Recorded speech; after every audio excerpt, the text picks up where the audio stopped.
अमरावतीच्या परतवाडामध्ये लैंगिक शोषण आणि व्हिडिओ व्हायरल केल्याचा धक्कादायक प्रकार समोर आला आणि त्यानंतर आता मुख्य आरोपीच्या घराचं अतिक्रमित असलेलं बांधकाम या ठिकाणी पाडलं जाणार। आपल्यासोबत आमदार प्रवीण तायडे आहेत। भाऊ, काय सांगणार? तुम्ही देखील या ठिकाणी आलेत, बुलडोजर आलेला आहे। हो, घटनाच तेवढी म्हणजे तीव्र प्रकारची आहे आणि लैंगिक शोषण झालेलं आहे आणि मुलींचं लैंगिक शोषण करून त्याची व्हिडिओ व्हायरल, अश्लील व्हिडिओ समाज माध्यमावर टाकण्यात आलेले आहे। अतिशय घृणा आणणारी घटना आहे।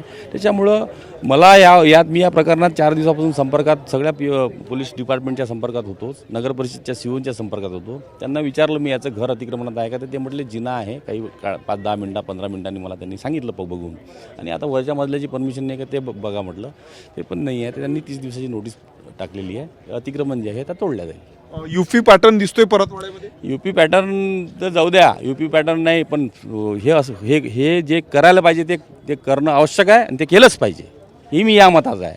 आणि पुढे या गोष्टी लोक मी तोडायला तयार आहे।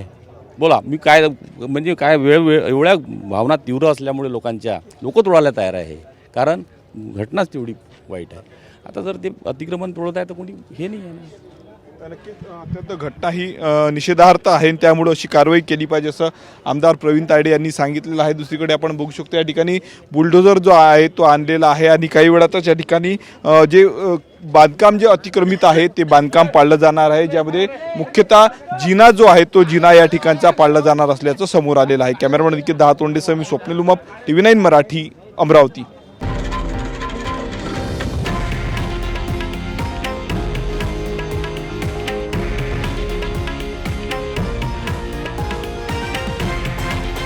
हे आहे देशातील नंबर 1 न्यूज नेटवर्क आणि आपण पाहत आहात TV9 मराठी, एकमेव।